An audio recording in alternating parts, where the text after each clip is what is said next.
How's everyone doing tonight? Good. Wasn't that a terrific movie?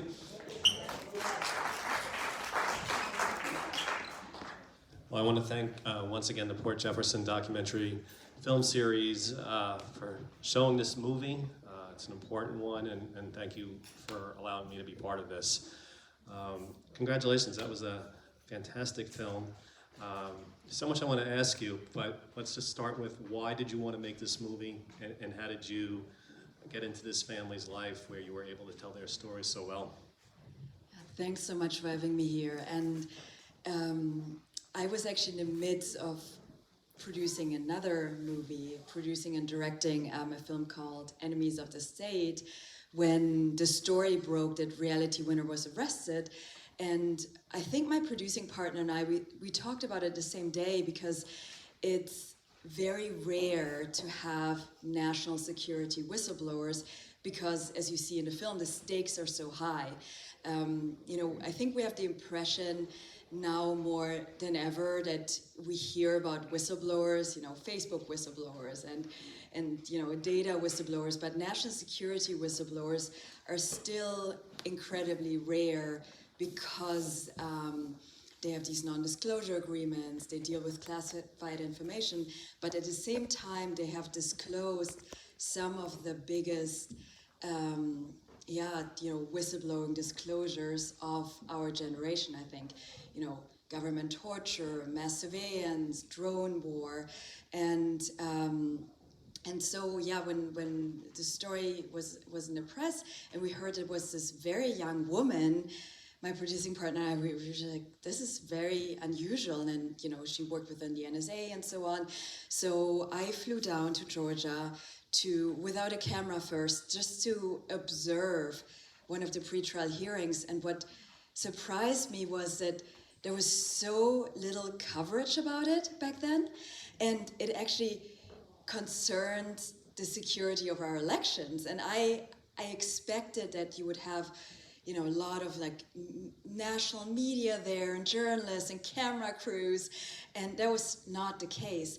So I remember I called my producing partner and said, there's really, there are not many journalists here.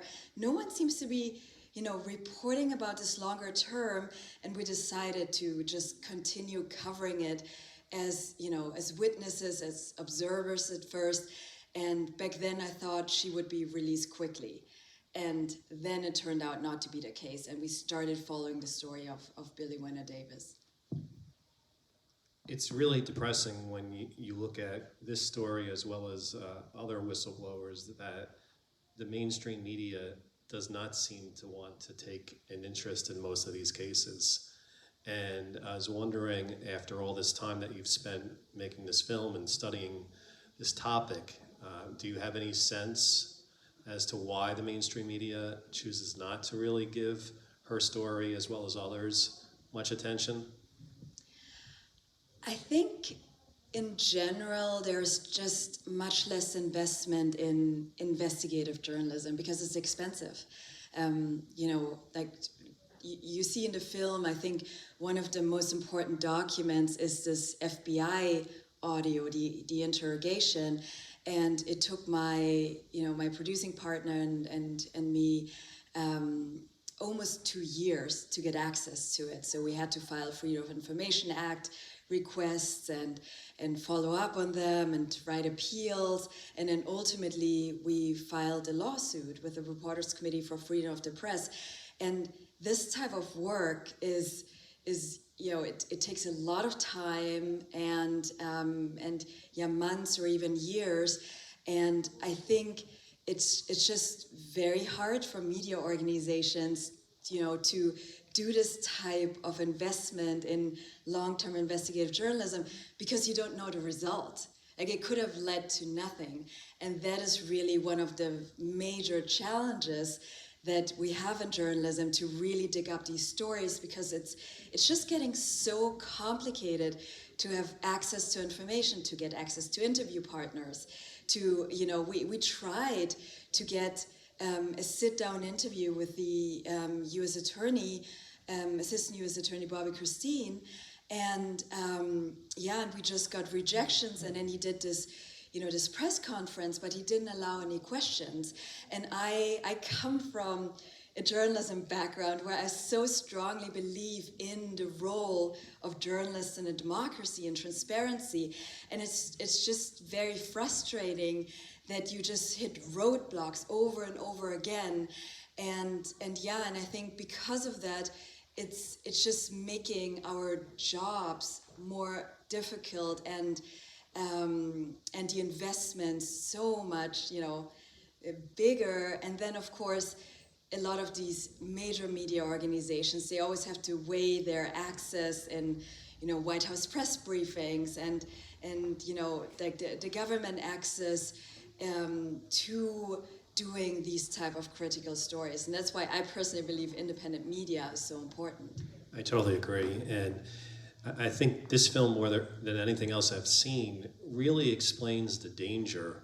And it started with President Obama, it carried through with President Trump, that we really just can't have whistleblowers anymore at that level.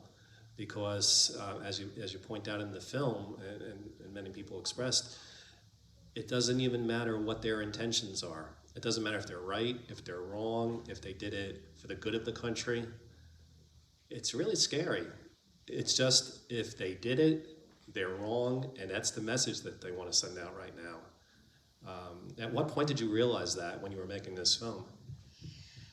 Well, I guess I'm starting to have a little bit of a focus on whistleblower stories. I did my first feature documentary, National Bird, about drone program whistleblowers. I followed the story of 3 people who worked with military drones who spoke out about sort of the dangers that they saw, the impact that it had on them. And one of my lead characters actually was raided by the FBI during the production of the film. Much later, we found out that it had nothing to do with the film, but other information he had disclosed. But back then, I already saw that I found it just very interesting how young these whistleblowers were who I followed in National Bird. 2 of them were in their 20s. And also just their personal commitment and sacrifice, because they just felt so strongly about providing information in spite of themselves. Like every whistleblower that I have met has had to deal, at least the national security whistleblowers, but probably most other whistleblowers as well, with tremendous personal consequences. But they still feel that there's nothing else they can do. And also, I think it's really important to discuss the definition of whistleblowing. It means disclosing waste, fraud, abuse, illegal or criminal activity. So a leaker for profit, someone who sells secrets, a spy, those people are not considered whistleblowers in the public interest. Like, the public interest is always like a crucial part of what defines a whistleblower. And honestly, we all celebrate Daniel Ellsberg now, or a lot of people do, look back, like the impact he had on transparency and disclosing, lies about the Vietnam War. And also the journalists who were disclosing this information. And it's very interesting to me how people celebrate still, those journalists and a free press nowadays. And I think most Americans believe in a free media and a free press, but then there has been this sort of separation between the sources who actually provide the information that we all rely on and the journalists. And that's really important for me to, tell the story, to document what we saw. There's no narration in the film. I put out, the statements of the news media that were negative and critical, but I also show the side of the family and the impact. And, I really hope that people, just after seeing this film, really reflect for themselves, what you see on the screen, what it means, how we use the information that Reality Winner provided. Edward Snowden was so great in the movie, and I'm wondering how you got him involved in the film, and just what you hoped for when you spoke to him, and what you're so happy that you got from what he said. He's really the heart of the film in so many ways in terms of explaining things. Well, in the absence of the lead character, Reality Winner, who I really thought from the very beginning I would have an interview with her that would become part of the film.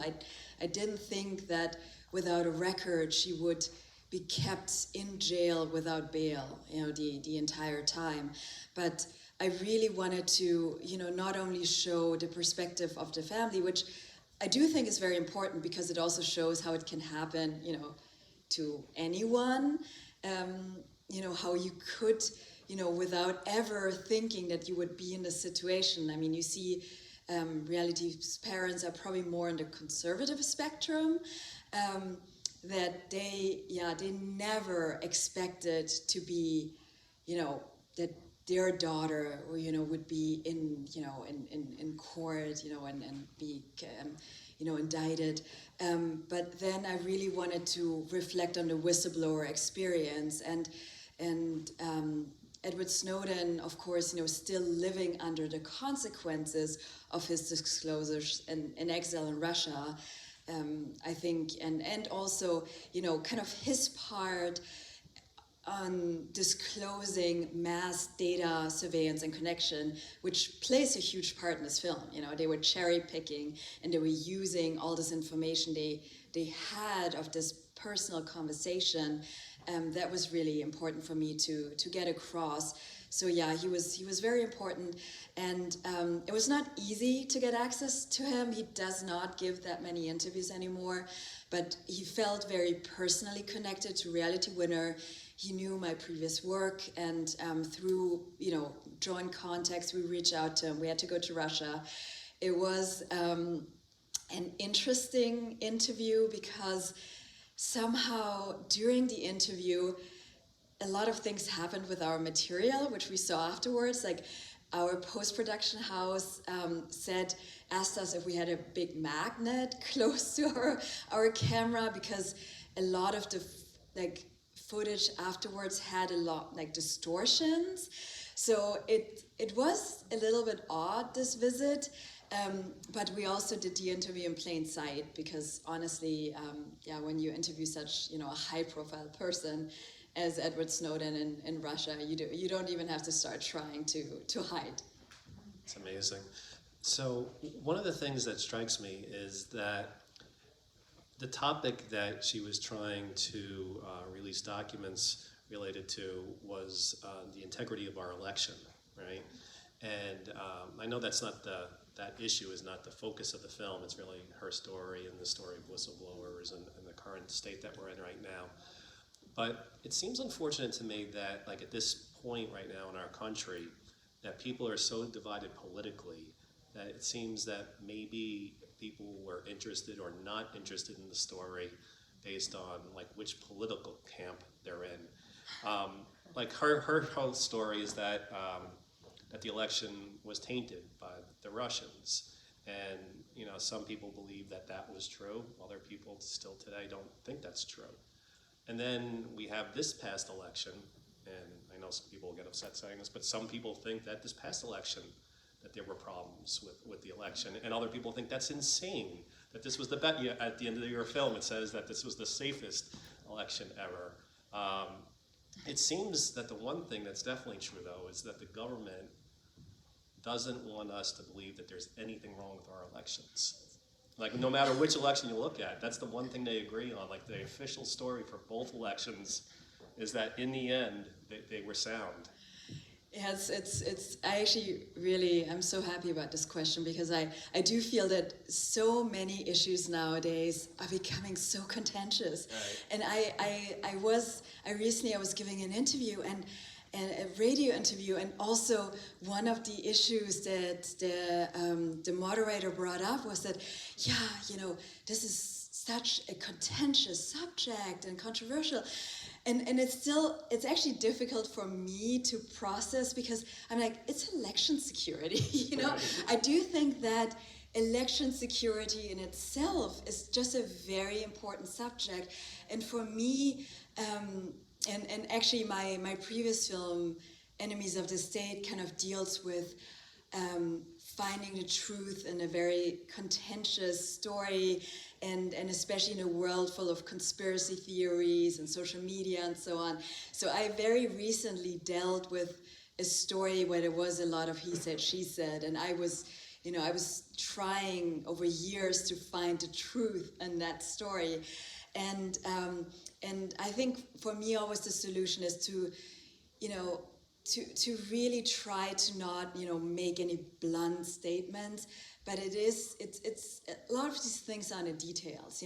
Of course, election security is crucial, and I think we should discuss, how, vulnerable electronic voting infrastructure is. I know a lot of people who are, hackers and are experts in just data and technology and so on, and a lot of these people say that, or data security, they do criticize the lack of a paper trail. So that's that's one issue. But of course, then on the other hand, we have voter suppression, we have redistricting, gerrymandering, and so on.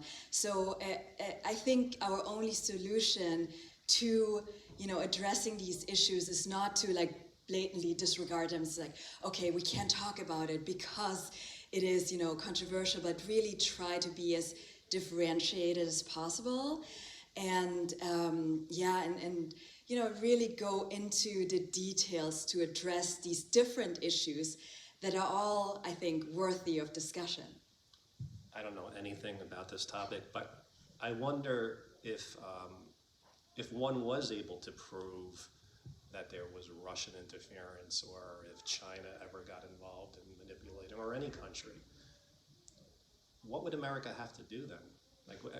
We've never really had to deal with that, but if it was something where it was really proven, is it just too big a story that it would lead to war, or I don't know. Do you have any sense?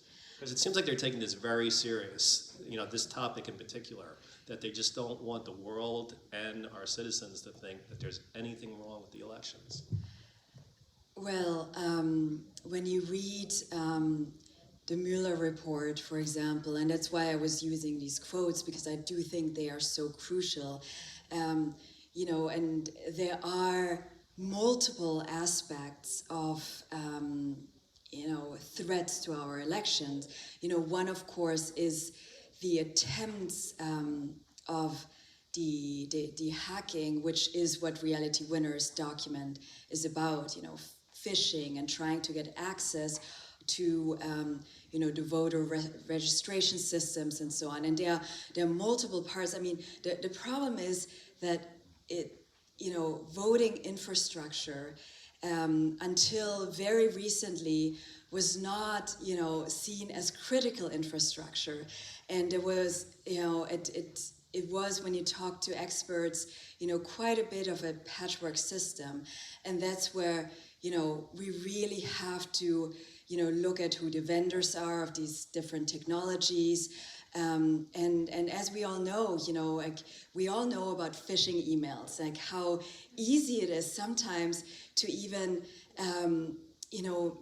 misjudge an email. You get emails from your bank, but then you get emails who look like emails from your bank, and I consider myself fairly sophisticated, and I still, when I look at some of the spam emails that I get, it's confusing, and I don't know what to trust. And then you look at people who are much less sophisticated, and this is one of the most crucial things to our democracy. If we can't trust our election results, what can we trust? And I think especially to counter a lot of other issues like voter suppression and distrust, and people spreading all this these conspiracy theories and propaganda, I think we should also invest in really checking and securing our election infrastructure. So I personally think one thing doesn't exclude the other. And then, of course, as we all know, I don't know who of you is still on Facebook, or on other social media, but you constantly see information, and it is, it is hard to decipher what is actually truthful, what is misinformation. That all goes into this, the investigation Robert Mueller was doing. And honestly, I listened to the audio of the Mueller report, and I found it shocking, like, to actually listen not just to the reporting of it, but going into that data. And that's what I can really, I know everyone's busy and so on, but I do encourage people to, be thinking critically, to don't just, to constantly question. That's what I did with my previous film, and to check your sources. That's what I try to do. I'm like every one of you. I read the media every day, and I'm on social media, and I really try, where is this coming from? Try to look at original sources. And honestly, that's why a whistleblower like Reality Winner is so important, because in this time of contradicting information, what she saw was an actual document about an investigation. That investigation happened. And that's why I think she was, she felt so compelled to send it off, because it was tangible evidence. So if you are, against whistleblowers disclosing this type of information, I think you should also, kind of think about, how do we get proof otherwise, if, it is so crucial to our democracy. Yeah, to backtrack just a little bit based on something you mentioned earlier, I think everyone tries themselves, and they tell their kids that you have to be so careful with what you do online and what messages you send, that everything, like Snowden says, everything is being watched and tracked. And that part of the movie where you really concentrate on the way that the government used things that she said or wrote, like cherry pick those things to really make a diary case. Entries. I mean, that is so scary, and that's really going on. And the fact that you could show that in the movie so well, I think it's an important lesson for everyone to learn. Yeah, and when you meet Reality Winner's family, I try to get that across also with her social media, her drawings, her music. Reality Winner has a quirky humor, and she and her sister, they almost have their own language. They are very funny, and they constantly joke, and so they probably had thousands of Facebook messages between themselves, like all the time, and they were making all these jokes, and then the government was like cherry picking, and I do wonder, what would they find in my conversation, and everyone else's conversation, and then the next step is, what does this mean for us and how we live? Do we actually really want to live in a world where we constantly have to censor ourselves and our conversations with our closest, partners, loved ones, family members, kids, parents, especially nowadays where, with the pandemic, we can't visit and talk in person all the time. We use electronic communication so much more. And do we actually want to self-censor? Is that, where we all should go as a society? Or should we actually reconsider and, try to have more privacy laws like in Europe? Europe has much stronger privacy laws. And really, as citizens, and me as journalists too, we cannot, I cannot go and promise my sources nowadays full anonymity anymore. I think it's extremely complicated and difficult with the cell phones that are around everywhere, our video cameras. So it does, that's why this film is actually so personal to me. We see the mistakes that happened, between the source protection, but are we able to protect a source nowadays? So I do think that this film, you know, for me at least, you know, I was sitting in with you, I was just watching it again. It triggers a lot of thoughts, you know, for me as a journalist, but also personal as a citizen. You know, where does this lead us, or where are we right now? And is this where we want to be as a society, as a democracy? I know they have some questions, but there's so much more I want to ask you. Did you realize right from the beginning what an interesting character she was? I mean, I haven't seen anyone quite like this. She's from Texas, she has guns, but she was like a Bernie supporter. She's against capitalism, but she served in the military. I mean, all these things are so fascinating. Yeah, I think people are complicated, and it's it actually I liked having the opportunity to go into that, you know, without cutting out things to make, you know, her story and her as a character maybe simpler. But that's, you know, that's who she is. She is from rural Texas. People there have guns. And so I really hope that this film will also, you know, just make you think about the complexity of this country and the, you know, people here, like what I've experienced over all my years, you know, traveling into very rural areas and talking to a lot of people from across the political spectrum. It is, you know, this country has people from all walks of lives, and because of the different backgrounds, because of how you grew up, what you're exposed to, I think it really makes people very complicated. And I think that in a way is also a way maybe how we can get back to each other and find, you know, commonalities. But yes, I really wanted to get, you know, the full scope across, and also kind of, you know, how the impact on Reality Winner's parents, because really I don't think they ever expected to be in this type of situation, and how they process it and how they actually changed their opinion on a lot of things. But yeah, you know, it definitely unfolded during my research and investigation. I would also love to hear sort of how people, you know, in this audience, you know, I don't know what background you have, but how, you know, you feel about what you saw, and, you know, kind of the impact, or even her as a character is very interesting to me. Yeah, well, we're going to open it up now. So if anyone out there has any questions, just raise your hand, and you can. Are you going to bring the microphones around, or do they just scream it out?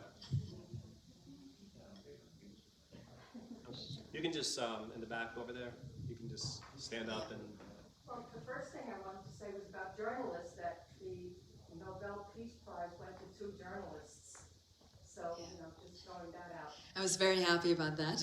But as I was watching the film, and I'm not sure of exactly where the timelines intersect, but I read the whole Mueller report, and so much of it was proven and said exactly what she had discovered. And so, how did it not hit the press when we were hearing about the Mueller report every day, practically?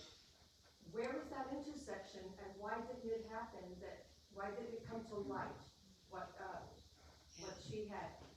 So the Miller investigation was pretty much on the same timeline as the film, which is which was very interesting for me to follow, because you're absolutely right, especially when the indictment, I think it was 12 Russian hackers, came out. When I was reading through the indictment, there was so much more information than was in Reality Winner's document. Her document is only, the Intercept published 5 pages, so it's only a few pages.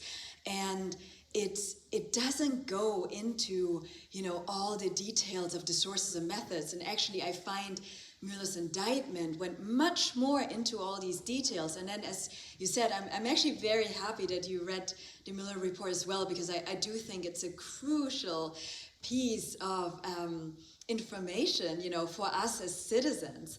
And yeah, I agree. I mean, that was so crazy to kind of watch that. At the same time, this information is out there.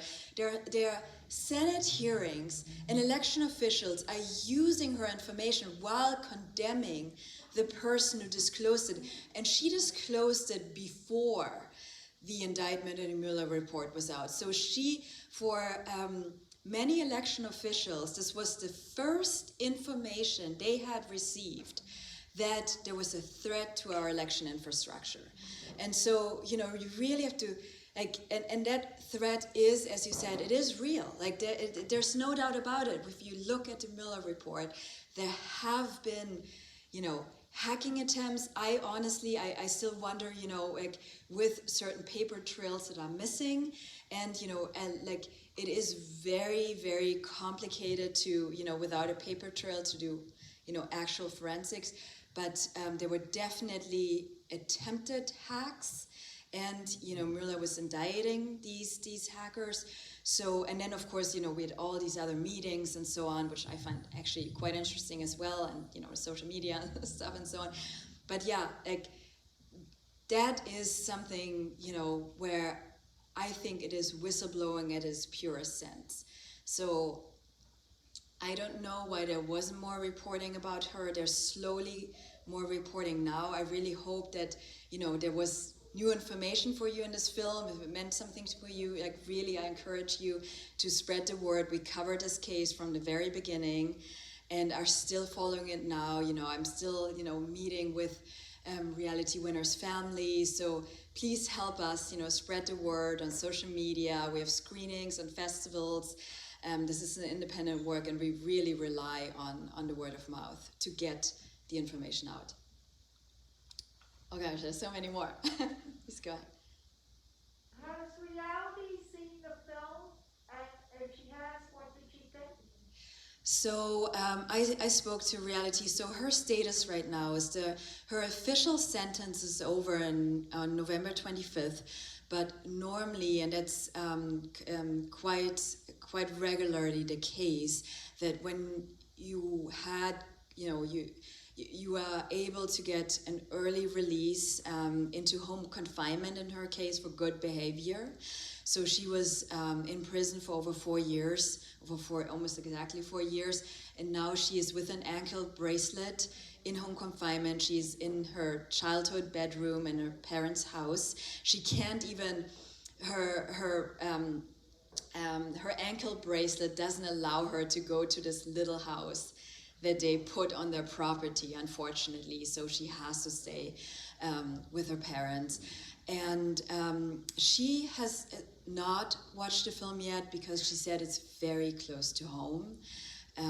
She has seen parts. She knows what's in it. Everyone in her family has seen it.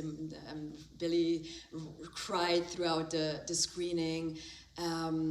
But yeah, I completely understand. It will take her some time. She has been, you know, very recently released, and it's honestly, it's very hard for her. She's under a lot of restrictions, and she was in an actual real prison for over 4 years, where yeah, she really had to, you know, find different behaviors to just deal with that life, and it was very hard for her.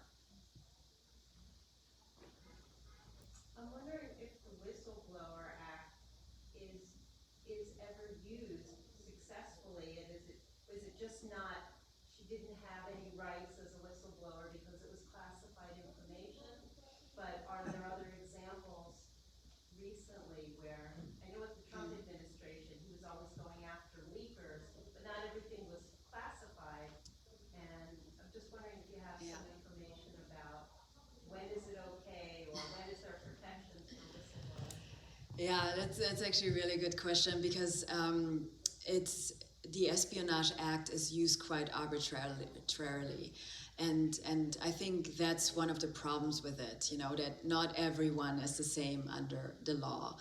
And by the way, just what I was just thinking about, what I probably should mention is that too, that, you know, Reality Winner, she will be released on November 25th, but she has still 3 years of supervised release, and she actually has an active clemency campaign going. She has a clemency attorney. So, you know, at any point in time, she could get clemency or even a pardon later, which would have a tremendous impact on her life moving forward. And yeah, in terms of the, you know, whistleblower protections and so on. So the issue is with national security whistleblowers that it is the risk is so much higher because it deals with classified information. And there are internal channels, and that's why actually Edward Snowden has said he did not use the internal channels, is because the case of Thomas Drake, who was also in the film, the NSA whistleblower, who also disclosed mass surveillance, he actually went the internal channels all the way. He did everything by the book. And what happened to him was they still raided him. He lost his job. He was charged under the Espionage Act for 35 years in prison. And for years, he was under the same, you know, pressure and surveillance. He said it was very, very traumatizing. And then eventually, in a very dramatic, after there was, you know, he was on 60 Minutes and so on, they dropped all charges, but only after many, many years of going through, you know, an Espionage Act prosecution. And that was the reason Edward Snowden actually studied previous national security whistleblowers, and why he said the internal channels, from his perspectives, do not work. And what I say with arbitrary is that, and that's why many people have been very critical of the Espionage Act, because it was written for a different purpose. And each count, so if you leak multiple documents, each count can be up to 10 years in prison. But there are a lot of other laws that you can use. There's mishandling classified information, misuse of a government computer.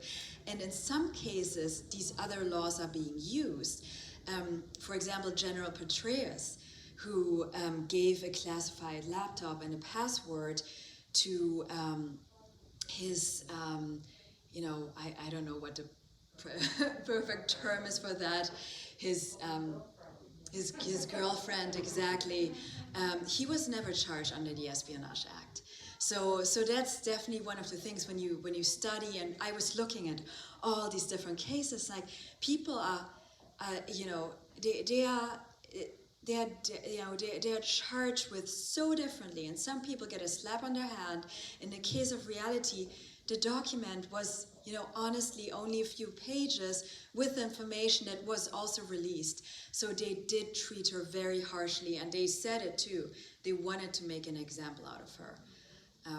But yeah, so the Whistleblower Act in this case is you know, the type of protection, the proper channels are what a lot of whistleblowers say not really possible when it's dealing with classified information.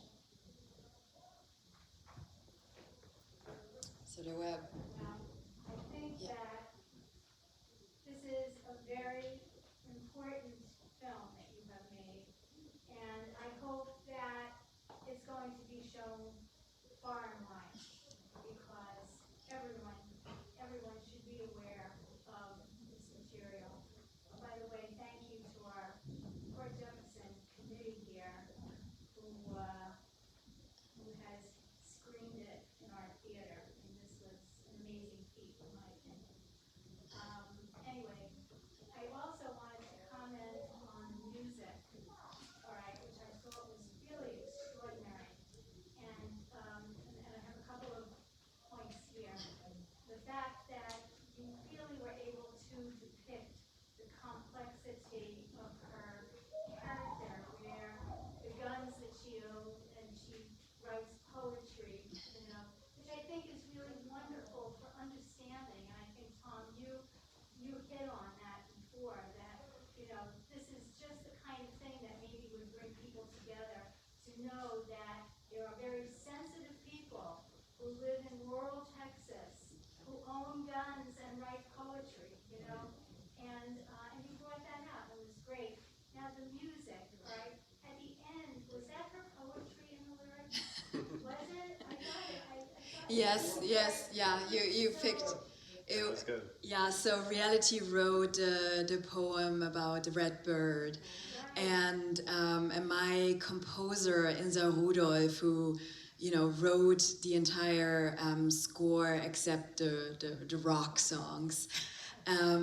So she read Reality's poem, and then we asked Reality's family and so on if she could base a song on that poem. Yes, you heard correctly. And yeah, I've been working with my very small creative team across all of my films. So Insa Rudolph, she actually builds and modifies her own instruments.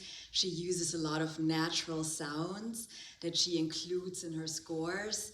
And and that's also her voice as well. She is actually a trained jazz vocalist. So she's very, very talented, and she composed the score of all of my films. And then my editor, Maxine Gödecke, who became an editor right out of high school. She was the editing assistant on Wim Wenders' Pina documentary. So she has worked with Wim Wenders over multiple films. And then my producing partner, Ines Hofmann-Kenner, who's also a journalist, and then the director of photography, Torsten Lapp. That's kind of the small creative team that I've been doing all of my films with. So yeah, if you like this film, also go back to National Bird about the US drone war. That really gives you insight into military drones and the human impact of them from the perspectives of military veterans and survivors in Afghanistan. So it really, just follows their stories as well. And then Enemies of the State, that really deals with conspiracy theories and how to deal with this world. It's following one specific case, but it also, it shows the challenges of verifying information and dealing with contradictory information.